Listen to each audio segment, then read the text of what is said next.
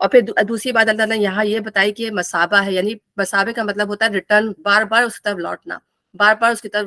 تو جو بھی مکہ جاتا ہے، جو بھی کعبہ جاتا ہے، اس کا دل چاہتا ہے کہ وہ پلٹ کر بار بار جائے. تو مسابۃ للناس ہے، یہ امن والی جگہ ہے. یہاں پہ ہر طرح کی درخت کاٹنا، جانوروں کا شکار کرنا اس کے اطراف میں، اور لوگوں کی جان و مال حرمت ہر چیز کا احترام کیا جاتا ہے. تو اللہ تعالیٰ نے کہا یہ امن والی جگہ ہے، یہاں بافراغت انسان کو آپ دیکھیں ہر طرح کا رزق. یہاں پر کچھ نہیں اگتا، لیکن یہاں ہر جگہ دنیا زمانے سے جو ہے اللہ تعالیٰ ابراہیم علیہ السلام نے جب اس کو تعمیر کیا تھا اسی وقت یہ دعا کرتی تھی کہ اللہ تعالیٰ یہاں کے لوگوں کو کھانے کو پھل دینا، فراوانی کرنا. تو اللہ تعالیٰ نے ان کی دعا قبول فرمائی تھی. اور وہ دن کہ وہاں ہم دیکھتے ہیں کہ نعمتیں اتنی بھری پڑی ہیں کہ نعمتوں کا کوئی شمار نہیں ہے. تو مسابۃ للناس واتخذوا من مقام ابراہیم مصلی، اور اس کہا کہ اس کو ابراہیم جو ابراہیم علیہ السلام نے جہاں پر کھڑے ہو کر کعبے کو تعمیر کیا تھا، جس پتھر پر، اس پتھر کے نشانات جو ہیں وہ اب تک اللہ تعالیٰ نے محفوظ کر دیے. تو آپ یہ دیکھیں اس کی امپورٹنس کتنی زیادہ ہے کہ جو قدم اللہ کے راستے میں اٹھتے ہیں اس کی امپورٹنس اللہ تعالیٰ یہاں بتا رہا ہے کہ وہ قدم اللہ تعالیٰ نے ہمیشہ کے لیے سیو کر دیے. اور وہاں پر نماز پڑھنا بھی سنت ہے کہ آپ جائیں اور وہاں جا کے جو ہے دو نفل پڑھیں. اور یہ خواہش جو تھی وہ حضرت عمر کی تھی کہ انہوں نے نبی صلی اللہ علیہ وسلم سے فرمایا تھا کہ ہمارا دل چاہتا ہے کہ ہم یہاں جا کے نماز پڑھیں. تو پھر اللہ کا حکم آیا تھا کہ اس کو جائے نماز بنا لو اس جگہ کو. تو کتنی امپورٹنس ہے یعنی اس جگہ کی. اللہ تعالیٰ نے ابراہیم علیہ السلام کو وہ مرتبہ، وہ مقام عطا فرمایا. سوری، ایک منٹ رہیے گا. ٹھیک ہے. اور وہاں پہ جو نماز کا اجر ہے وہ 1,00,000 جو ہے اس وہاں کا اجر ہے. مکے میں نماز پڑھنے کا اجر جو ہے وہ 1,00,000 ہے. اور ہر قدم جو ہے وہاں پر اجر والا ہے. جب ہم گھر سے نکلتے ہیں چاہے عمرے کے لیے اور یا حج کے لیے، تو اس کا ہر قدم جو ہے ہمارے لیے برکت والا ہے اور اجر والا ہے. اچھا. پھر وہاں جو حجر اسود ہے اور یہ جو مقامی ابراہیم کا جو پتھر ہے، تو نبی صلی اللہ علیہ وسلم نے فرمایا یہ جنت کے 2 یاقوت ہیں. ٹھیک ہے. اس کے بارے میں یہ بتایا کہ جنت کے 2 یاقوت ہیں. اگر بنی آدم کے گناہوں اور خطاؤں نے اسے نہ چھوا ہوتا تو مشرق اور مغرب کے درمیان جو جگہ ہے اس کو یہ روشن کر دیتے. یعنی کتنی مطلب امپورٹنس ہے ان 2 پتھروں کی. ایک جو مقام ابراہیم جہاں پہ آپ کے فوٹ اسٹیپ پریزروڈ ہے، اور دوسرا جو ہے حجر اسود. اور حجر اسود کے بارے میں کیا کہا تھا حضرت عمر نے کہ ہمارے نبی نے اگر نہیں اس کو چوما ہوتا تو تو ایک پتھر ہے میں اس کو کبھی نہ چومتا. ٹھیک ہے نا. تو اس کی یہ امپورٹنس جو وہاں پر ہر چیز ہے اس کی ایک امپورٹنس ہے. ہر چیز ایک شاعر ہے جو ہم ابھی آگے پڑھیں گے. تو وہاں کا ہر حصہ ہمیں جب ہم جائیں، اللہ تعالیٰ ہمیں توفیق دے تو ہم ہر حصے کو جو ہے وہ اس کا جائیں اور جا کے اس کو آبزرو کریں اور اس کی برکات سے اپنے آپ کو جو ہے مالا مال کریں. پھر اس کے بعد جو ہے اور ابراہیم اور اسماعیل کو تاکید کی تھی کہ میرے اس گھر کو طواف اور اعتکاف اور رکوع اور سجدہ کرنے والوں کے لیے پاک رکھو. پھر یہاں پر پاک کرنے کا مطلب یہ ہے کہ اس کو حصی اور مانوی طور پر دونوں طریقے سے پاک رکھو. یعنی شرک کی گندگی سے بھی اس کو بچا کے رکھو، بت پرستی سے اس کو بچا کے رکھو، اور اس کے ویسے جو صفائی ستھرائی کا معاملہ ہے، مسجدوں کی زیادہ صفائی تو ویسے بھی بہت ضروری ہے، لیکن مسجدوں کی خاص طور پر تاکہ لوگ جب وہاں آئیں تو ویلکمنگ ماحول ہو لوگوں کے لیے، تو ان کو صاف اور ستھرا رکھو. اور یہاں پہ خاص طور پہ جو ہے طائفین مطلب جو طواف کرنے والے آئیں گے، اعتکاف کرنے والے آئیں گے، رکوع کریں گے، سجدہ کریں گے. یعنی مسجدوں میں کیا ہوتا ہے یہی چیزیں ہوتی ہیں. اور کعبے میں تو طواف اس لیے ایڈیٹو ہے کہ وہاں پہ لوگ طواف ہی کر رہے ہوتے ہیں پورا وقت، جو ہے وہ طواف کے لیے جو ہے وہ بزی ہوتی ہے وہ پلیس. کبھی بھی آپ جائیں آپ کو کبھی وہ جگہ جو ہے طواف سے مطلب خالی نہیں ہوگی. تو لوگ نمازیں بھی پڑھتے ہیں ظاہر سی بات ہے، لیکن کہتے ہیں کہ طواف تو ہم کہیں بھی نہیں کر سکتے جا کے. تو لوگوں کی زیادہ سے زیادہ یہ کوشش ہوتی ہے کہ ہم جو ہے وہ زیادہ سے زیادہ جو ہے وہ طواف کریں. اور میں نے شاید یہ ہے کہ اس کا جو ہر طواف جو ہے ایک گردن آزاد کرانے کے برابر ہے، طواف کا ہر چکر. تو یہ دیکھیں کتنی زیادہ جو ہے اس کی امپورٹنٹ ہے. اور یہ کہ ابراہیم علیہ السلام نے دعا کی کہ میرے رب اس شہر کو امن کا شہر بنا دے، اور اس کے باشندوں میں سے جو اللہ اور آخرت کو مانے انہیں ہر قسم کے پھلوں کا رزق دے. جواب میں اس کے رب نے فرمایا جو نہ مانے گا دنیا کی چند روزہ زندگی کا سامان تو میں اسے بھی دوں گا، مگر آخر کار اسے عذاب جہنم کی طرف گھسیٹوں گا، وہ بدترین ٹھکانہ ہے. پھر جب وہ گھر بنا رہے تھے اسماعیل علیہ السلام، ابراہیم علیہ السلام، تو ساتھ ساتھ وہ دعائیں بھی کرتے جا رہے تھے. تو انہوں نے کہا اللہ تعالیٰ یہ تو بے آب ہو گیا وادی ہے، یا تو نہ کچھ اگتا ہے، پانی بھی نہیں ہے، مطلب اس طرح کی چیزیں میسر نہیں ہے. ظاہر زمزم تو تھا وہاں پہ لیکن اس طرح کا اور کوئی مرکز نہیں تھا. تو نبی حضرت ابراہیم نے اللہ تعالیٰ سے خاص طور پہ اس دعا کی، اور اس میں انہوں نے دیکھیں انہوں نے یہ احتیاط رکھی. کیا احتیاط رکھی کہ اللہ تعالیٰ صرف ان لوگوں کو پھل دینا جو یہاں پہ ایمان لانے والے ہوں. وہاں پہ اللہ تعالیٰ نے ان کی بات نہیں مانی. کون سی بات تھی؟ کہ انہوں نے کہا کہ اللہ تعالیٰ میری اولاد کو بھی تو پیشوا بنائے گا. تو اللہ نے کہا ہاں، لیکن ان کو نہیں جو ظالم ہوں گے. اور یہاں پہ تو انہوں نے احتیاط کی دعا کرنے پہ تو اللہ تعالیٰ نے کہا نہیں، میں سب کو رزق دوں گا، میں رزق تو کسی کا بھی نہیں روکوں گا، لیکن یہ کہ ایک وقت مقرر تھا، اس کے بعد جو ہے پھر میں ان کو گھسیٹوں گا اگر جنہوں نے بھی غلطی کی ہوگی. تو یہاں پہ یہ نہ انہیں ہر قسم کے پھلوں کا رزق دے. جواب میں اس کے رب نے فرمایا جو نہ مانے گا دنیا کی چند روزہ زندگی کا سامان تو میں اسے بھی دوں گا. یہ اللہ تعالیٰ کی رحمانیت ہے. اللہ تعالیٰ بہت رحمان ہے اور رحیم ہے، اور اپنی رحمت کی بنا پہ وہ لوگوں کو نوازے گا. اللہ تعالیٰ کسی کا رزق نہیں چھینے گا، مگر آخر کار اسے عذاب جہنم کی طرف گھسیٹوں گا. وہ بدترین ٹھکانہ ہے. اور یاد کرو ابراہیم اور اسماعیل جب اس گھر کی دیواریں اٹھا رہے تھے تو دعا کرتے جاتے تھے اے ہمارے رب ہم سے یہ عبادت قبول فرما دے، تو سب کے سننے اور سب کچھ سننے والا، سب کچھ جاننے والا ہے. دیکھیں جب انسان جو ہے جب کوئی بھی نیک کام کر رہا ہوتا ہے تو ساتھ ساتھ جو ہے اللہ تعالیٰ سے دعا بھی کرتا جائے. کوئی بھی چاہے جیسے اگر میں فرض کرے میں دعا میں قرآن پڑھا رہی ہوں یا قرآن آپ کو بتا رہی ہوں، تو کوئی بھی کام جب آپ قرآن سن رہے ہیں تو یہ دعا کرتے ہیں کہ اللہ تعالیٰ ہم سے قبول فرما لے، ہماری ہر اچھی بات کو تو قبول فرما لے، ہماری دعاؤں کو تو جو ہے قبول فرما لے. تو جب بھی جو ہے وہ انسان وہ کام کرے تو دل میں اس کی نیت ہونی چاہیے تو ربنا تقبل منا. تو اسی طرح جب انہوں نے کعبہ بنا لیا تو انہوں نے کوئی پراؤڈ نہیں ہوئے، انہوں نے کوئی فخر نہیں جتایا کہ ہم نے تو اتنی خوبصورت عمارت بنا ڈالی ہے، ہم نے اتنی اچھی عبادت بنا ڈالی ہے، ہمیں تو اللہ تعالیٰ کا حکم تھا، فرشتے ہمارے ساتھ تھے. یہ سب نہیں، بلکہ انہوں نے کہا اللہ میں نے اتنی محنت کی، انہوں نے دونوں نے مل کے، لیکن انہوں نے کہا اے ہمارے رب اسے قبول بھی کر لینا. تو عمل کی قبولیت کی دعا ضرور کرنی چاہیے، کیوں ہمیں نہیں پتا کہ ہم سے کہاں پر غلطی ہو رہی ہے، کہاں ہمارے دل میں کوئی ایسی بات آ گئی انسان کو جس پہ ہماری پکڑ ہو جائے. تو دعا بھی یہی کرنی چاہیے کہ اللہ تعالیٰ ہم جو بھی کام کر رہے ہیں صرف ہماری نیت جو ہے وہ تجھے خوش کرنے کی ہے، ہماری نیت جو ہے کسی انسان کو خوش کرنے کی نہیں ہے. تو ربنا تقبل منا، نمازیں پڑھیں تو نمازوں کے بعد یہ دعا پڑھیں ربنا تقبل منا، دعائیں مانگیں دعاؤں کے بعد یہ دعا پڑھیں ربنا تقبل، یا اللہ ہم سے قبول فرما لے ہماری جو بھی کوشش ہے. تارے ہم سے نہیں ہو سکی ہے کوشش، ہم کوشش کرتے ہیں لیکن تو قبول کرنے والا ہے. تو اللہ تعالیٰ کیوں نہیں قبول کرے گا؟ اللہ تعالیٰ نے تو وعدہ کیا ہے کہ اپنے بندوں سے ضرور قبول کرے گا. تو دعا اے ہمارے رب ہم سے یہ خدمت قبول فرما لے، اور تو سب کچھ سننے والا اور جاننے والا ہے. اے رب ہم دونوں کا اپنا مسلم مطیع فرمان بنا. دیکھیں اللہ تعالیٰ نے مطلب کتنی بڑی جگہ پہ ان کو فائز کیا تھا، اس کے باوجود وہ اللہ تعالیٰ سے دعا کر رہے ہیں کہ اللہ تعالیٰ ہم ہر حال میں تیرے مطیع فرما بردار رہیں، تیرے آگے جھکنے والے رہیں، تیرا ہر حکم بجا لانے والے ہوں. ہماری نسل سے ایک ایسی قوم اٹھا جو تیری مسلم ہو. یعنی اب یہاں پر حضرت اسماعیل کی ذریت کے لیے دعا کی جا رہی ہے، ٹھیک ہے نا. تو یہ کون دعا مانگ رہا ہے؟ ابراہیم علیہ السلام اور اسماعیل علیہ السلام. اور یہ دعا کس کے حق میں پوری ہوئی؟ یہ دعا جو ہے حضرت محمد صلی اللہ علیہ وسلم کے حق میں پوری ہوئی، جو تیری مسلم ہو، جو تیری فرما بردار ہو. اس لیے اللہ تعالیٰ نے ہمارا نام مسلمان رکھا. ہمیں اپنی عبادت کے طریقے بتا اور ہماری کوتاہیوں سے درگزر فرما. ظاہر انسان جو ہے جب اس دنیا میں آیا اسے نہیں پتا تھا کہ اسے عبادت کس طرح کرنی ہے. انسان اپنی عبادت کو کسی طرح بھی شو کر سکتا ہے، اپنی عبادت کو سجدہ کر لے گا، رکوع کر لے گا، یا کسی اور طریقے سے ہاتھ دعا کے لیے اٹھا لے گا. لیکن مناسک جو ہوتے ہیں نا، مناسک کا لفظ جو بہت وسیع ہے. مناسک کا مطلب ہوتا ہے قربانی کی جگہ، لیکن جب یہ جو لفظ یوز ہوتے ہوتے تمام عبادات پہ حاوی ہو گیا، مناسک منسک سے نکلا ہے. تو اللہ تعالیٰ ہمیں جو ہے عبادت کے طریقے بتا کہ اب تو نے جگہ تو نے بنوا تو دیا یہ قبلہ کعبہ، اب ہمیں کرنا کیا ہے اس کے اندر، ہمیں اس کے طریقے بتا. تو دعا بھی وہ اللہ تعالیٰ سے مانگ رہے ہیں. ہمیں ہر چیز پر، ہر کام کو کرنے کے لیے جو اللہ تعالیٰ کی گائیڈنس کی ضرورت ہوتی ہے.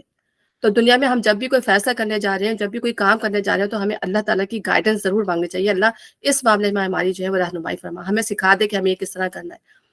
آدم علیہ السلام سے غلطی ہوئی، انہیں نہیں پتا تھا کہ وہ دعا کیسے مانگنی ہے. اللہ تعالیٰ نے ان کے دل میں الہام کی وہ دعا ربنا ظلمنا انفسنا. تو وہ اللہ تعالیٰ یہ جو انسانوں کو جو ہے وہ سکھاتا ہے. تو انہوں نے کہا کہ اللہ تعالیٰ تو نے ہم سے یہ خدمت لی تو ہمیں اس کی عبادت کے طریقے بھی بتا دے اور ہماری کوتاہیوں سے درگزر فرما دے. یعنی اب اس میں جو بھی کمی بیشی رہ گئی ہماری خدمت کے اندر تو اسے معاف کر دے، اور تو رحم فرمانے والا ہے. اور اے رب ان لوگوں میں خود انہی کی قوم سے ایک ایسا رسول اٹھا جو انہیں تیری آیات سنائے، ان کو کتاب اور حکمت کی تعلیم دے، ان کی زندگیاں سنوارے. تو بڑا مقتدر اور حکیم ہے. پھر یہاں پر نبی صلی اللہ علیہ وسلم کے حق میں دعا کی جا رہی ہے، اور نبی صلی اللہ علیہ وسلم نے خود فرمایا کہ میں حضرت ابراہیم اپنے باپ کی دعا ہوں، ٹھیک ہے نا. تو اور یہاں پر قرآن کے نزول کی دعا ہے. بیسیکلی آپ دیکھیں 2500 سال 3000 سال اس بات، مطلب جب نبی صلی اللہ علیہ وسلم آئے تو 2500 سال کی بات ہے. تو تقریباً مختلف تاریخی کتابوں میں مختلف ٹائمنگز دیے میں. آپ دیکھیں اس وقت نزول قرآن کی دعا ہو رہی ہے، اس وقت جو ہے کتاب کی دعا ہو رہی ہے کہ اللہ تعالیٰ ان پر ایک کتاب اتارنا جو وہ لوگوں کو پڑھ کر بتائے، لوگوں کا تصفیہ کرے، لوگوں کا تزکیہ کرے، وہ کتاب آپ اللہ تعالیٰ تو اللہ تعالیٰ نے پوری دعائیں ان کی قبول کی کہ نہ صرف ہمارے نبی صلی اللہ علیہ وسلم کو بھیجا بلکہ ان سے اتنی بیوٹیفل، اتنی خوبصورت، جو ہم ہر وقت پڑھتے ہیں، یہ کتاب ہمارے ہاتھوں میں ہوتی ہے. تو آیتیں پڑھنا قرآن کو، ابھی اس کی ڈیٹیل آئے گی تو میں آگے پڑھوں گی اس کی، ٹھیک ہے نا. تو نبی جو ہے وہ پھر تیری آیتیں پڑھ کر ان کو پاکیزگی عطا فرمائے، ان کو حکمت کی تعلیم دے، ٹھیک ہے. تو بہت بڑا مقتدر اور حکیم ہے. اب کون ہے جو ابراہیم کے طریقے سے نفرت کرے؟ اب یہاں پہ بنی اسرائیل کو دوبارہ وہ کیا جا رہا ہے کہ یہ سب بتانے کا مقصد یہی ہے کہ یہ ہے اصل حقیقت اس کعبے کی، جس کو تم جو کچھ نہیں سمجھتے، اور ابراہیم کی یہ حقیقت ہے، ٹھیک ہے، جس کو تم بولتے ہو لیکن تم اس کے مطابق عمل نہیں کرتے. تو وہ پھر جس نے خود اپنے آپ کو حماقت اور جہالت میں مبتلا کر لیا، جانتے بوجھتے خود اپنا جاہل بن گیا ہو.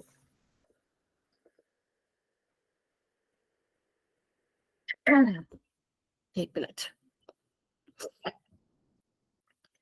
اور اس کے سوا کون یہ حرکت کر سکتا ہے؟ ابراہیم تو وہ شخص ہے جس کو ہم نے دنیا میں اپنے کام کے لیے چن لیا تھا، اور آخرت میں اس کا شمار صالحین میں سے ہوگا. یعنی یہ کام جو اللہ تعالیٰ نے ان سے لیا خانہ کعبہ کا بنانے کا، یہ اللہ تعالیٰ کہہ رہے ہیں وہی اس کے لائق تھے. اللہ تعالیٰ نے یہ خدمت ان سے اسی لیے لی کہ اللہ تعالیٰ نے ان کو پورا آزمایا. جب وہ اس آزمائش میں پورے اتر گئے تو اللہ تعالیٰ نے ان سے کام دیا. اللہ تعالیٰ کہہ رہے ہیں وہ صالحین میں سے ہوگا قیامت کے دن، ان کا مرتبہ سب سے زیادہ بلند ہوگا، اور آخرت میں اس کا شمار صالحین میں سے ہوگا. اس کا حال یہ تھا کہ جب اس کے رب نے اس سے کہا مسلم ہو جا، تو اس نے فوراً کہا میں مالک کائنات کا مسلم ہو گیا. یعنی انہوں نے ایک لمحہ نہیں لگایا کہ کسی شک کا شکار ہوتے. جیسے انہوں نے ہوش سنبھالا تو انہوں نے اپنے قوم کو جو تھا وہ شرک میں مبتلا پایا. تو انہوں نے کہا یہ کیا ہے، مطلب یہ کس چیز کی؟ اللہ کو ہر زمانے میں لوگ مانتے رہے ہیں، لیکن وہ شرک کا اتنا شکار تھے کہ وہ شرک کی جو اصل حقیقت جو وہ یہ ہے کہ شرک کو آپ مذہب کے طور پہ اختیار کر لیں. ایک شرک یہاں پہ بھی لوگ کرتے ہیں لیکن وہ اس کو کہتے ہیں نہیں، مطلب مانتے ہی نہیں ہے، بل تو ہم شرک کر رہے ہیں. اور دوسری یہ کہ وہ مذہب کا حصہ نہیں بناتے. لیکن جو قریش مکہ تھے یا جتنے بھی زمانے میں آئیڈل ورشپرز آئے ہیں، وہ یہ کہتے تھے یہ ہمارے مذہب کا حصہ ہے، یعنی یہ اللہ کے معبود ہیں، یہ ہمارے سفارشی ہیں. مطلب اللہ تعالیٰ تو بس ایک جگہ محدود ہے، یہ سارے کام جو ہمارے جو ہے آئیڈلس ہمارے جن کو ہم مانتے ہیں یہ کرتے ہیں.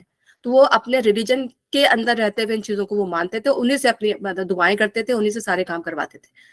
تو یہاں پر جب انہوں نے یہ حال دیکھا ابراہیم علیہ السلام نے، تو وہ اس چیز کے دل میں انہوں نے اس چیز کو بہت برا سمجھا کہ کیا ہے جس کی یہ پوجا کرتے ہیں. یہ تو مطلب جانتے تھے کہ اللہ کون ہے، لیکن ان کو ہدایت، جیسے کہتے ہیں نا ہدایت نہیں بندے کو پتہ ہوتی، کہ پتہ تو ہوتا ہے کہ مالک ہے، لیکن اب میں کروں تو کیا کروں، مجھے ہدایت نہیں مل رہی. تو پھر اللہ تعالیٰ نے انہیں ہدایت بتائی تھی. تو اس نے فوراً کہ میں مالک کائنات کا مسلم ہو گیا. اسی طریقے پہ چلنے کی ہدایت اس نے اپنی اولاد کو کی تھی، اور اسی کی وصیت یعقوب اپنی اولاد کو کر گیا. یہاں پہ یعقوب علیہ السلام، اسحاق علیہ السلام کا ذکر بیچ میں چھوڑ کر یعقوب علیہ السلام کا ذکر اس لیے کیا گیا کہ ان کے بنی اسرائیل جو تھی وہ انہی کی اولاد سی، 12 بیٹے تھے، انہی کی نسل سے جو ہے وہ بنی اسرائیل چلی، کیونکہ اسرائیل جو تھا وہ یعقوب علیہ السلام کا لقب تھا. اس نے کہا تھا میرے بچوں، اللہ نے تمہارے لیے یہی دین پسند کیا، یعنی اسلام. یعنی یہودیت اور نصرانیت اصل میں یہ ان کی اپنی ایجادات ہیں، ٹھیک ہے نا. تو انہوں نے بھی یہاں اللہ کے بتانے کا مقصد یہ ہے کہ تم یہ کہتے ہو نا کہ تم یہودی ہو جاؤ، تم نصرانی ہو جاؤ، بلکہ ہمارے یہاں بھی اب تو یہ ہو گیا کہ تم مالکی بن جاؤ، تم شافعی بن جاؤ، تم حنبلی بن جاؤ، تم حنفی بن جاؤ، تو تمہارا ایمان جو ہے وہ قابل قبول ہوگا، ٹھیک ہے. اور ہم جو ہے وہ کسی کے دوسرے کی سننے کے لیے تیار ہی نہیں ہوتے. اور یہ سب بیچارے جتنے بھی علماء، جتنے بھی اسکالرز آئے ہیں، ان سب نے اللہ تعالیٰ کا پیغام پہنچایا ہے، چاہے وہ شافعی ہوں، چاہے وہ مالکی ہوں، چاہے وہ حنفی ہوں، کوئی بھی ہوں، کوئی بھی اسکول آف تھاٹس ہو، سب نے اللہ تعالیٰ، سب مسلمان تھے، سب نے اللہ کا پیغام پہنچایا تھا. لیکن کیا کرتے ہیں ہم نے اپنے آپ کو خود ہی توڑ کے جو ہے مختلف فرقوں میں بنا لیا، مختلف اسکول آف تھاٹس میں جا کے چلے گئے. تو بھائی اب ہم اس والے کو نہیں فالو کریں گے، ہم جو ہے اس کی بات کو فالو نہیں کریں گے. کس نے حکم دیا اس کو؟ آپ کو اللہ کے نبی نے آپ کو حکم دیا، یا اللہ نے آپ کو حکم دیا، یا آپ اس طرح کی باتیں کرتے ہیں؟ ہم اس وقت پہ نماز نہیں پڑھیں گے، اس وقت تو اذان نہیں ہوتی، حنفی کی اذان تو اس وقت ہوتی ہے، ہم تو اسی کو فالو کریں گے. یہ کوئی طریقہ نہیں ہے. طریقہ یہی ہے کہ اگر نماز کا ٹائم انٹر ہو گیا تو آپ پڑھ سکتے ہیں، اس میں کوئی، اگر عصر کا ٹائم ہے، ظہر کا ٹائم ہے، انٹر ہو گیا تو آپ پڑھ لیں آپ نماز. اس میں یہ کہ اپنے آپ کو کسی چیز کے اندر باؤنڈ کر لینا اپنے آپ کو، بالکل یہ چیز صحیح نہیں ہے. وہ سب مسلمان تھے، وہ سب نبی صلی اللہ علیہ وسلم کو ماننے والے تھے. اور حضرت جبرائیل علیہ السلام نے نبی صلی اللہ علیہ وسلم کو نماز کے اوقات جو تھے وہ جیسے صاحبہ نے بھی پوچھا تھا اس دن کہ وہ معراج میں مطلب پھر نماز کا کیا مقصد ہے. تو پہلے نماز فرض نہیں تھی، نماز ایسی 2 رکعت پڑھ لیا کرتے تھے، تب نماز نبی صلی اللہ علیہ وسلم کو بھی اللہ نے حکم نہیں دیا تھا اس وقت کہ نماز جو ہے وہ باقاعدہ فرض کی حیثیت سے پڑھی جائے گی. لوگ پڑھتے تھے اس زمانے میں بھی اپنے طریقوں سے پڑھتے تھے جو ان کے طریقے کار تھے. نہ کوئی طریقہ بتایا گیا تھا نماز کا، لیکن معراج پر پورے 5 نمازوں کی فرضیت دی گئی، اور پھر اس کے طریقہ جبرائیل علیہ السلام نے آ کے ایک ایک چیز بتائی کہ اس کو کس طرح کرنا ہے، کیا اس کے ٹائمنگز ہوئے تھے. تو اس کے اول ٹائمنگز بھی بتائے تھے، اس کے اینڈ آف ٹائمنگز بھی بتائے تھے کہ نماز کہاں پر شروع ہوگی اور نماز کہاں پہ ختم ہوگی. تو اب یہ نہیں ہے کہ ہم جو ہے ان چیزوں میں پڑھ کر جو ہے اپنے اصل دین کو جو ہے ہم بھول جاتے ہیں کہ ہمارا اصل کام کیا ہے کرنے کا. تو اس نے کہا میرے بچوں، اللہ نے تمہارے لیے یہی دین پسند کیا ہے، لہذا مرتے دم تک مسلم ہی رہنا. پھر کیا تم اس وقت موجود تھے جب یعقوب اس دنیا سے رخصت ہو رہا تھا؟ اس نے مرتبہ اپنے بیٹوں سے پوچھا، بچوں میرے بعد تم کس کی بندگی کرو گے؟ ان سب نے جواب دیا، ہم اسی ایک اللہ کی بندگی کریں گے جسے آپ نے اور آپ کے بزرگوں ابراہیم، اسماعیل اور اسحاق نے خدا مانا ہے. ہم اسی کے مسلم ہیں. ٹھیک ہے. وہ کچھ لوگ تھے جو گزر گئے، جو کچھ انہوں نے کمایا وہ ان کے لیے، جو کچھ تم کماؤ گے وہ تمہارے لیے. تم سے یہ نہ پوچھا جائے گا وہ کیا کرتے رہے. کتنی خوبصورت بات ہے. یعنی وہ انبیاء کرام تھے، وہ ان کی جو جنریشن تھی وہ گزر گئی، جو کچھ انہوں نے اچھے اعمال کیے، ٹھیک ہے، جو کچھ ان کی ذریت نے غلط اعمال کیا، ہم سے اس کے متعلق کچھ سوال نہیں کیا جائے گا. ہم اب نہ وہ ہمارے رسپانسبل ہیں نہ ہم ان کے رسپانسبل ہیں. تو ہمیں کسی کے اوپر انگلی اٹھانے سے پہلے جو ہے اپنے آپ کو دیکھنا ہے کہ ہم کیا کر رہے ہیں، ہمارے اعمال کس قابل ہیں کہ ہم دوسروں کو بولیں کہ وہ یہ کر رہا ہے تو یہ وہ کر رہا ہے. یہودی کہتے ہیں یہودی ہو تو راہ راست پاؤ گے، عیسائی کہتے ہیں عیسائی ہو تو راہ راست ملے گی. ان سے کو نہیں، بلکہ سب کو چھوڑ کر ابراہیم کا طریقہ، اور ابراہیم مشرکوں میں سے نہ تھا. یعنی کہ سب سے زیادہ جو امپورٹنٹ چیز ہے وہ یہ ہے کہ شرک سے بیزاری یہاں پر بتائی گئی ہے. اگر شرک سے پاک دین ہے تو یہی اللہ کا دین ہے جس کی دعوت جو ہے نا ابراہیم علیہ السلام لے کے آئے تھے، اور جس کی دعوت جو ہے وہ محمد صلی اللہ علیہ وسلم آخری نبی کی حیثیت سے لے کر آئے. مسلمانوں کہو کہ ہم ایمان لائے اللہ پر، اس ہدایت پر جو ہماری طرف نازل ہوئی ہے، جو ابراہیم، اسماعیل، اسحاق، یعقوب اولاد یعقوب کی طرف نازل ہوئی تھی، جو موسیٰ اور عیسیٰ دوسرے تمام پیغمبروں کو ان کے رب کی طرف سے دی گئی تھی. ہم ان کے درمیان کوئی تفریق نہیں کرتے. اور مسلمانوں کو یہ سکھایا گیا کہ ہمیں کسی نبی کے درمیان جو تفریق نہیں کرنا. وہ تو کہتے تھے بس ہم اپنے نبیوں کو مانیں گے، اس کے علاوہ ہم کچھ نہیں مانیں گے، اپنی کتابوں کو مانیں گے، اس کے علاوہ کچھ نہیں مانیں گے. یہاں مسلمانوں کو یہ سکھایا جا رہا ہے کہ ہمیں بغیر کسی تفریق کے سب پر ایمان لانا ہے، سب کتابوں کو ماننا ہے، سب انبیاء کو ماننا ہے. ہم اللہ کے مسلم ہیں. پھر اگر وہ اسی طرح ایمان لائیں جیسا تم لائے ہو تو ہدایت پر ہیں، اگر اس سے منہ موڑیں تو کھلی بات ہے کہ وہ ہر دھرمی میں پڑ گئے. لہٰذا اطمینان رکھو کہ ان کے مقابلے میں اللہ تمہاری حمایت کے لیے کافی ہے، وہ سب کچھ سنتا اور جانتا ہے. بے شک کہو اللہ کا رنگ اختیار کرو، اس کے رنگ سے اچھا کس کا رنگ ہوگا، ہم اسی کی بندگی کرنے والے لوگ ہیں. اس زمانے میں اب یہاں ظاہر اسی پس منظر میں باتیں چل رہی ہیں، تو وہ جو ہے یہودی جو تھے وہ لوگوں کو بپتسمہ دیتے تھے. یاجا بھی جب لوگوں کو اسلام کی طرف بلاتے تھے تو بپتسمہ دیتے تھے، نہیں اس کو غسل کراتے تھے. اب یہاں بھی جب یہودیوں نے بس اسی کو ایک خاص چیز سمجھ لیا تھا کہ وہ ایک رنگ ڈال کے اور جو ہے اس میں نہلا دیتے تھے اور غسل کرواتے تھے کہ اب یہ گناہوں سے پاک ہو گیا ہے. ٹھیک ہے. اور ان کیا تصور تھا عیسائیوں کا کہ ہم تو گناہوں سے پاک ہیں کیونکہ عیسیٰ علیہ السلام نے جو ہماری پوری قربانی دے دی، تو ہم ان کے یہاں اس طرح کا مطلب وہ ہو گیا کہ اب ہم اس کے ذمہ دار نہیں ہیں. اب ہم کچھ بھی گناہ کریں تو اب ہمارے لیے جو کوئی پوچھ نہیں ہے، کیونکہ ہماری جو ایکسپیشن جو ہے، نجات دہندہ جو ہے وہ چلے گئے ہمیں نجات دلا کے. تو یہاں پر اللہ تعالیٰ فرما رہا ہے کہ اللہ کا رنگ اختیار کرو. اللہ کا رنگ یہ نہیں ہے کہ بس سے تم نے کلر چڑھا لیا یا تم دنیا سے الگ ہو کر بیٹھ گئے، ٹھیک ہے نا، دنیا سے منہ موڑ کے بیٹھ گئے، نہ کھانے کی پرواہ، نہ پینے کی پرواہ، نہ لوگوں کی پرواہ. تو یہ سب چیز جو ہے یہ اللہ کا رنگ نہیں ہے. اللہ کا رنگ اصل میں یہ ہے کہ اللہ کے لیے اپنی ذات کو قربان کر دینا. اور قربان کرنے کا مقصد یہ نہیں کہ مر جانا، بلکہ یہ کہ اپنی زندگی کو اللہ تعالیٰ کے احکامات اور اصولوں کے مطابق اگر اختیار کریں گے تو اصل میں یہی اللہ کا رنگ ہے. بعض دفعہ ہم جو ہے ظاہریت کی طرف بھی چلے جاتے ہیں کہ ہم نے جو اپنے وہ بنا لی کہ بھئی داڑھی ٹوپی یا پائنچے اونچے ہوں گے یا ایک خاص طرح کا لباس پہنا ہوا ہوگا تو ہم جو ہے وہ مسلمان نظر آئیں گے، یا ہم جو ہے وہ ایک متقی اور پرہیزگار کا. اور اب ہم دیکھتے ہیں کہ بہت سارے لوگ ہیں جو داڑھی بھی ہوتی ہے لیکن وہ جھوٹ بھی بولتے ہیں، نماز بھی نہیں پڑھتے لیکن ایک داڑھی رکھی بھی ہوتی ہے.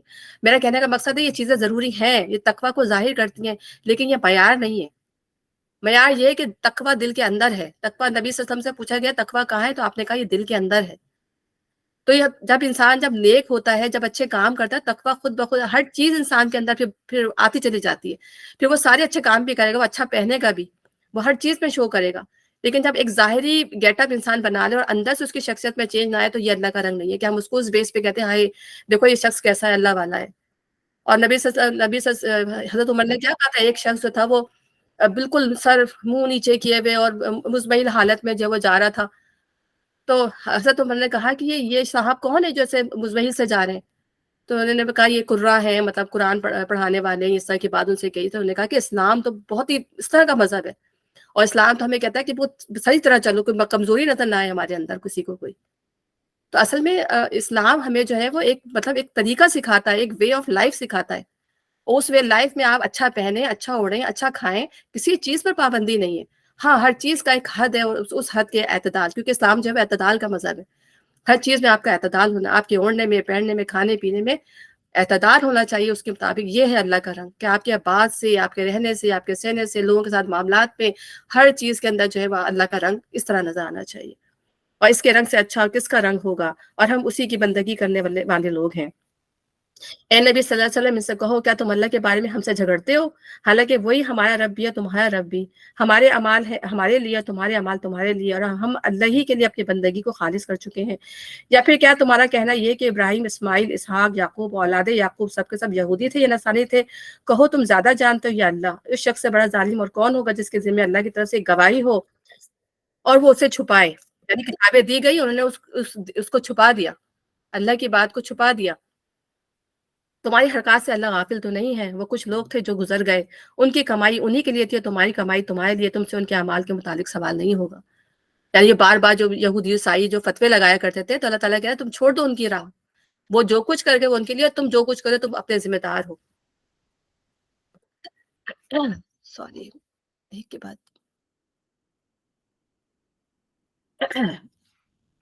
اچھا، اب یہاں سے ہم دوسرا پارہ شروع ہو رہا ہے الحمدللہ. تو یہاں سے اب تحویل قبلہ کے لیے تمہید باندھی جائے. یہ سارا جو ہم نے پیچھے جو کعبے کی اہمیت پڑھی، انبیاؤں کی اہمیت پڑھی، اب اس کے پیچھے جو پس منظر تھا یا تمہید تھی، وہ کیا تھی؟ وہ تحویل قبلہ کا حکم آ رہا ہے. اب امامت جو ہے ان سے لی جا رہی ہے بنی اسرائیل سے، اور یہ بنی اسماعیل کو دی جا رہی ہے. اور بنی اسماعیل کو یعنی کہ نبی صلی اللہ علیہ وسلم کی امت کو اور پھر کچھ احکام دیے جا رہے ہیں کہ تمہیں اب اس کو اس طرح اپنی امامت کی حفاظت کرنی ہے. اور اگر تم نے اس کی حفاظت نہیں کی تو ظاہر ہے کہ تمہارا انجام پھر وہی ہو سکتا ہے جو تم سے پہلے گزری ہوئی قوموں کا ہوا. نادان لوگ ضرور کہیں گے انہیں کیا ہوا کہ پہلے یہ جس قبلے کی طرف رخ کر کے نماز پڑھتے تھے اس سے یکا پھر گئے. اے نبی صلی اللہ علیہ وسلم، ان سے کہو مشرق اور مغرب سب اللہ کے ہیں.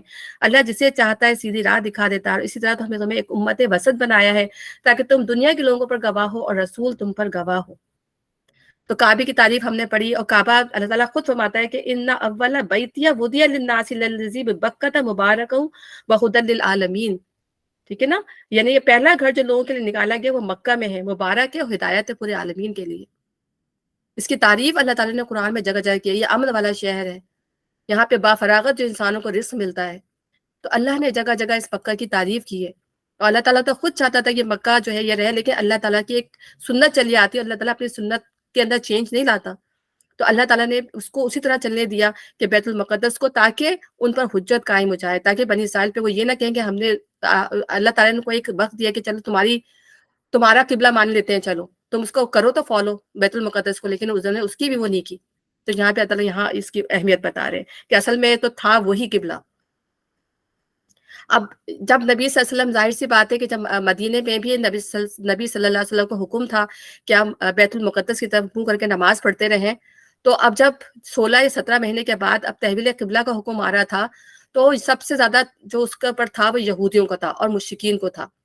کہ اب وہ کہتے تھے یہ نبی کو ہو کیا گیا؟ کبھی تو وہ کہتے ہیں کہ ادھر نماز پڑھو، کبھی کہتے ہیں وہ اس قبلے کی طرف نماز پڑھو. تو یہ ایک ایسی بحث تھی جو بہت عرصے تک چھڑی رہی، اور لوگ مسلمان جو تھے وہ ان بحث بازیوں میں بہت زیادہ پڑ گئے کہ وہ لوگوں کو جو ہے وہ، جیسے ہمارے یہاں بھی کوئی ایک ایسا معاملہ فروئی معاملات اٹھ جاتے ہیں، چھوٹی چھوٹی باتیں اٹھ جاتی ہیں، تو لوگ اس پہ اتنے انوالو ہوتے ہیں کہ اصل چیزوں کو بھول جاتے ہیں. تو یہ پس منظر میں آپ کو اس لیے بتا رہی ہوں کہ آگے کی جو آیت ہیں وہ اسی پس منظر میں آ رہی ہیں. ٹھیک ہے نا؟ تو نادان لوگ ضرور کہیں گے انہیں کیا ہوا کہ جس قبلے کی طرف رک کر کے نماز پڑھتے تھے اسے یکا پھر گئے. اے نبی ان سے کہو مشرق اور مغرب اللہ کے ہیں. یعنی اللہ تعالیٰ نے اپنے آپ کو کسی خاص جگہ کنفائن نہیں کیا ہوا. مکہ کو بنانے کا مقصد کیا ہے، یا مکہ کو جو ہے قبلہ مقرر کرنے کی وجہ کیا ہے؟ اس اے سینٹرلائز پلیس. ایک نظم اجتماعی بنانے کے لیے، ایک نظم کو برقرار رکھنے کے لیے ایک جگہ کی ضرورت ہوتی ہے، ایک رخ کی ضرورت ہوتی ہے، تاکہ تمام لوگ جو ہیں وہ اس کو فالو کریں. ٹھیک ہے نا. تو اللہ تعالیٰ نے اس کو سینٹرل پلیس بنایا تاکہ لوگ اس کے مطابق جو ہے وہ اپنے معاملات کریں، نماز پڑھیں تو اسی کی طرف ان کا منہ ہو. تو حالانکہ یہ ایک پتھر کی عمارت دیکھا جاتا ہے، ایک پتھر کی عمارت ہی ہے، لیکن اس کی امپورٹنس کیوں ہے کہ اس کو اللہ تعالیٰ نے قبلہ بنا دیا. حالانکہ اللہ ورنہ وہ پتھر سے زیادہ کی امپورٹنس نہیں ہے اس کی، لیکن اگر اللہ نے اس کو حکم دیا ہے کہ تم نے اس کی طرف رخ کرنا ہے تو تمہیں اس کی طرف رخ کرنا ہے. مطلب یہ کہ اللہ کا حکم ہے اور تمہیں اس سے سرتابی نہیں کرنی ہے. تو انہوں نے کہا کہ نہیں، ہم تو مطلب اپنے بیت المقدس کی طرف منہ کریں گے، ہم تو اس کو نہیں مانیں گے. اس چیز پہ وہ اڑ گئے. تو اللہ جسے چاہتا ہے سیدھی راہ دکھا دیتا ہے. اور اسی طرح ہم نے تمہیں امت وسط بنایا. دیکھیے امت وسط کے دو معنی ہوتے ہیں. ایک تو یہ کہ بیچ کی امت، یعنی کہ پچھلے جتنے بھی انبیاء آ گئے، ٹھیک ہے نا، اس کے بعد جو ہے امت مسلمہ آئی اور قیامت تک کے لیے جو ہے وہ یہ امت جو ہے وہ امت رہے گی. تو یہ بیچ کا جو ٹائم ہے نا، اس پورے بیچ کے ٹائم میں، یعنی فرض کریں 2000 سال وہ گزرے، 2000 سال بھی ادھر گزرے، تو بیچ کا جو ٹائم ہے یہ امت وسط کہلاتی ہے ہماری امت جو ہے. ٹھیک ہے. اور دوسری امت وسط اس لحاظ سے کہ یہ ماڈریٹ حکومت ہے، یعنی اس میں جو احکامات ہیں وہ سارے ماڈریٹ ہیں. آپ دیکھیں ہم جب یہودیوں کی تاریخ پڑھتے ہیں یا عیسائیوں کی تاریخ پڑھتے ہیں تو ہمیں پتہ چلتا ہے کہ ان کے احکامات، بعض احکامات ان کے بہت سخت تھے. ان کو جو تھے جیسے فرض کریں کہ ان پر زیادہ نمازیں ان کے اوپر فرض کی گئی، جیسے بنی اسرائیل پہ کہا جاتا ہے کہ 50 نمازیں فرض تھی. یا ان کی جو ان کے طہارت کی جو معاملات تھے کہ اگر ان کی کوئی گندگی لگ جاتی تھی اس کو کاٹنا پڑتا تھا. ہمارے یہاں تو یہ کہ پانی سے اس کو صاف کر لیا جائے، ہمارے یہاں تو صرف 5 نمازیں فرض ہیں. ٹھیک ہے نا. ان کے جو اگر عورت جو تھی ناپاک ہو جاتی تھی تو وہ مطلب کوئی کام کو ہاتھ ہی لگا سکتی تھی. تو اس کے علاوہ بہت ساری چیزیں تھیں. تو اللہ تعالیٰ نے مطلب ان تمام چیزوں کو اسی طریقے سے، مطلب اتنی سختیاں تھیں. وہ کہتے ہیں اللہ تعالیٰ سے ہم جو دعا کرتے ہیں ربنا ولا تحمل علینا اصرا کما حملتہ، یا ہم پر ایسا بوجھ نہ ڈال جو تو نے پچھلی قوموں پہ ڈالا تھا. تو اللہ تعالیٰ نے بہت ہی نارمل چیزیں رکھی اگر آپ دیکھیں تو. ہماری عبادت کے طریقے میں نے پہلے بھی بتایا کہ فرائض بھی اگر ہم پڑھ لیں تو ہمارے لیے کافی ہیں. 2 فرض، 4 فرض، 4 فرض، 3 فرض اور 4 فرض پھر پڑھ لیں تو ہمارے لیے کافی ہے یہ. لیکن کیا ہوتا ہے، مطلب میں بتا رہی ہوں کتنا ہلکی چیزیں ہیں، کوئی اتنی مشکل چیز نہیں ہے. نوافل یا ایکسٹرا کوئی بھی کام کرنا یہ ہمارے پر فرض نہیں ہے. لیکن ہمیں کیا ہے، ہمیں اللہ کی خوشنودی چاہیے، ہمیں اچھی جنتیں چاہیے. اگر عام جنتیں چاہیے نا تو بس آپ اتنے کام کر لیں. عام جنتیں جس کو ایک نارمل جنت کہتے ہیں. لیکن انسان کی کیا آرزو ہوتی ہے کہ میں اس دن جو ہے مجھے اللہ تیری بہترین جنتیں چاہیے، جنت الفردوس چاہیے. تو پھر اللہ تعالیٰ کے لیے پھر وہ آگے سنت بھی پڑھتا ہے، پھر وہ نوافل بھی پڑھتا ہے، وہ روزے بھی رکھتا ہے، پھر ایکسٹرا روزے بھی رکھتا ہے، ایکسٹرا چیریٹی بھی کرتا ہے. تو یہ تمام چیزیں ایکسٹرا. اللہ تعالیٰ کہتے ہیں حل جزاء الاحسان الا الاحسان، کہ احسان کا بدلہ احسان کے سوا کیا ہوگا. جیسے ہمیں ابراہیم علیہ السلام کے معاملے میں بھی یہی ہے کہ ان کو احسان کا بدلہ احسان کے سوا کیا تھا جو ان کو دیا گیا، کہ ان کو پوری امت کا جو ہے وہ لیڈر بنا دیا گیا، کہ انہوں نے احسان کے درجے میں جو ہے وہ اپنے سارے کام کر کے دکھائے اللہ تعالیٰ کو. تو اللہ تعالیٰ کو وہ چیز پسند ہے. لیکن اللہ تعالیٰ نے انسانیت پر اتنا ہی بوجھ ڈالا ہے جتنا وہ کر لے. لیکن یہ 2 فرض نمازیں یا 4 فرض نمازیں بھی اتنی بھاری ہوتی ہیں کہ لوگ اس سے بھاگتے ہیں. بیٹھے رہیں گے مطلب نہ کوئی کام کرنا ہے نہ کچھ کرنا ہے، لیکن نماز اتنی بھاری ہوتی ہے. صرف 2 فرض اور 4 فرض کتنا ٹائم، 5 منٹ بھی نہیں لگتا اگر انسان جو ہے وہ اس کو پڑھنے کے لیے کھڑا ہو جائے تو یہاں بتانے کا مقصد یہ ہے کہ امت وسط اللہ نے بنایا ہے تو اس کو ہر لحاظ سے ماڈریٹ بنایا ہے. اس کے معاملات کے اندر بھی، اس کے معاشرت کے اندر بھی، تمدن کے اندر بھی، معاشی طور سے بھی انسان کو اپنا جو ہے ہمیں اپنا جو ہے اس کو اپنے بیہیویئر کو، اپنے اعمال کو اس طرح سے شو کرنا ہے. پھر مقصد کیا ہے امت وسط بنانے کا؟ تاکہ تم دنیا کے لوگوں پر گواہ ہو اور رسول تم پر گواہ ہو. یعنی اب یہ ہے کہ یہ امت لائی گئی ہے، جیسے بنی اسرائیل کی امت لائی گئی تھی، وہ لوگوں پہ گواہ تھی اس وقت کے لوگوں پر. لیکن اب ان کو یہ عہدہ دیا گیا ہے امت مسلمہ کو، ٹھیک ہے نا. اب وہ تمام لوگوں پہ جو ہے گواہ ہوگی، تمام امتوں پہ وہ گواہ ہوگی قیامت کے دن. اور نبی صلی اللہ علیہ وسلم جو ہے اپنی امت کے اوپر گواہ ہوں گے. اور سورہ نساء کے اندر بھی ہے کہ جب ہم تمام امتوں میں سے گواہ لے کے آئیں گے اور اے نبی آپ کو ان پر گواہ لے کر آئیں گے. تو نبی صلی اللہ علیہ وسلم جو ہے وہ تمام انبیاء پہ بھی گواہی دیں گے. اور کس بات کی گواہی دیں گے؟ کہ آپ نے پیغام پہنچا دیا. اور ہم کس چیز کی گواہی دیں گے؟ کہ انبیاء نے پیغام پہنچا دیا. ہم گواہی کی اس پہ کھڑے ہوں گے. اور گواہی کتنی امپورٹنٹ چیز ہے، کتنا اعلیٰ مقام ہے کہ انسان کو گواہی کی سطح پہ کھڑا کر دیا جائے. کیا تو ہم یہ سوچ سکتے ہیں جب ہم نے قرآن ہی نہیں پڑھا ہوگا، جب ہم نے قرآن کو سمجھا ہی نہیں ہوگا کہ اس میں کتنے انبیاء کا ذکر آیا ہے، اس میں کیا کیا باتیں بیان ہوئی ہیں، اس میں کیا کیا اسٹرگل اور جدوجہد بتائی گئی ہے، تو ہمیں پتہ ہی نہیں ہوگا تو ہم اللہ کے آگے کیا جواب دیں گے جا کے کہ ہم نے اس نبی کے بارے میں یہ پڑھا تھا، اس نبی کے بارے میں. جیسے نوح علیہ السلام کے بارے میں ذکر آتا ہے کہ جب اللہ تعالیٰ نوح علیہ السلام کو گواہ کی حیثیت سے کھڑا کرے گا تو ان کی قوم اس کا انکار کر دے گی. تو پھر اس وقت جو ہے وہ امت مسلمہ جو ہے اس قوم کا ان کی امت کو جھوٹا کہے گی، اور کہے گی نہیں یہ حضرت نوح علیہ السلام نے جو اپنا پیغام پہنچا دیا تھا. اور کیسے پتہ چلا تھا کہ ہم نے قرآن میں پڑھا تھا کہ اللہ تعالیٰ نے ان کی کتنی دفعہ نوح علیہ السلام کا ذکر کیا کہ 950 سال جو ہے وہ اپنی قوم کو دعوت دیتے رہے لیکن قوم نے مان کر نہیں دیا. تو یہ بات ہے کہ گواہ کی حیثیت جو ہوتی ہے وہ، اور جب بھی کہتے ہیں نا گواہی کو چھپانا ہی نہیں چاہیے. اللہ تعالیٰ نے اگر کسی وقت آپ کے اوپر یہ آزمائش آ جائے کہ آپ کو گواہ کی حیثیت سے آ جائے، آپ کی آزمائش ہو رہی ہو، تو گواہی کو چھپانا نہیں چاہیے. سب بات کو مطلب صحیح طور پر جو ہے وہ بتا دینا چاہیے.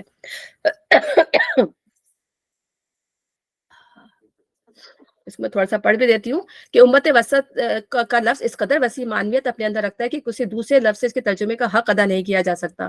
اس سے مراد ایک ایسا اعلیٰ اور اشرف گروہ ہے جو عدل و انصاف اور توسط کے وجہ پر قائم ہو، جو دنیا کی قوموں کے درمیان صدر کی حیثیت رکھتا ہو، جس کا تعلق سب کے ساتھ یکساں حق اور راستی کا ہو اور ناحق ناروا تعلق کسی سے نہ ہو. اسی طرح کسی شخص سے گروہ کا اس دنیا میں اللہ کی طرف گواہی کے منصب پر معمور ہونا ہی در حقیقت اس کا امامت اور پیشوائی کے مقام پر سرفراز کیا جانا ہے. اس میں جہاں فضیلت اور سرفرازی ہے وہیں ذمہ داری کا بہت بڑا بار بھی ہے. اس کے معنی یہ ہے کہ جس طرح رسول اللہ صلی اللہ علیہ وسلم اس امت کے لیے خدا ترسی، راست روی، عدالت اور حق پرستی کی زندہ شہادت بنے، اسی طرح اس امت کو بھی تمام دنیا کے لیے زندہ شہادت بننا چاہیے، حتیٰ کہ اس کے قول اور عمل اور برتاؤ ہر چیز کو دیکھ کر دنیا کو معلوم ہو کہ خدا ترسی اس کا نام ہے، راست روی یہ ہے، عدالت اس کو کہتے ہیں، اور حق پرستی ایسی ہوتی ہے. پھر اس کے معنی یہ بھی ہے کہ جس طرح اللہ کی ہدایت ہم تک پہنچانے کے لیے رسول اللہ صلی اللہ علیہ وسلم کی ذمہ داری بہت سخت تھی، حتیٰ کہ اگر وہ اس میں ذرا سی بھی کوتاہی کرتے تو اللہ کے یہاں ماخوذ ہوتے، اسی طرح دنیا کے عام انسانوں تک اس ہدایت کو پہنچانے کی نہایت سخت ذمہ داری ہم پر عائد ہوتی ہے. اور اس کی مثال ہم اس سے جان سکتے ہیں کہ جب نبی صلی اللہ علیہ وسلم نے اپنا خطبۃ الوداع دیا تھا تو انہوں نے کیا کہا تھا اپنی قوم سے کہ کیا میں نے بات پہنچا دی؟ تو انہوں نے کہا کہ نام جی آپ نے پہنچا دیا.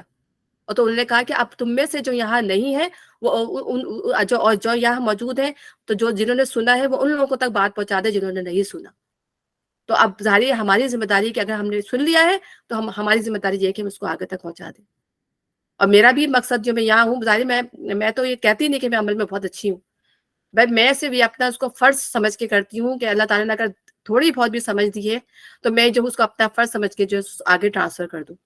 اور یہ ہم سب کی ذمہ داری ہے. ہم یہ نہ سمجھے کہ نہیں ہمیں کچھ نہیں آتا، ہمیں اللہ کا شکر ہے کہ ہم قرآن پڑھنے والے ہیں، دین کو سمجھنے والے ہیں. اتنی ان اویئرنیس ہے، اتنی اعتقاد کی خرابیاں ہیں ہمارے معاشرے کے اندر کہ ہمیں اس کی اصلاح کی بہت زیادہ ضرورت ہے، ہم سب کو ضرورت ہے. تو جب ہم سنتے ہیں تو یہ ہماری ذمہ داری بن جاتی ہے کہ ہم جس طرح سے بھی ہو سکے اس کو مطلب کوشش کریں صحیح کرنے کی. سب سے پہلے اپنے گھر والوں کے اندر سے ہی شروع کریں ان چیزوں.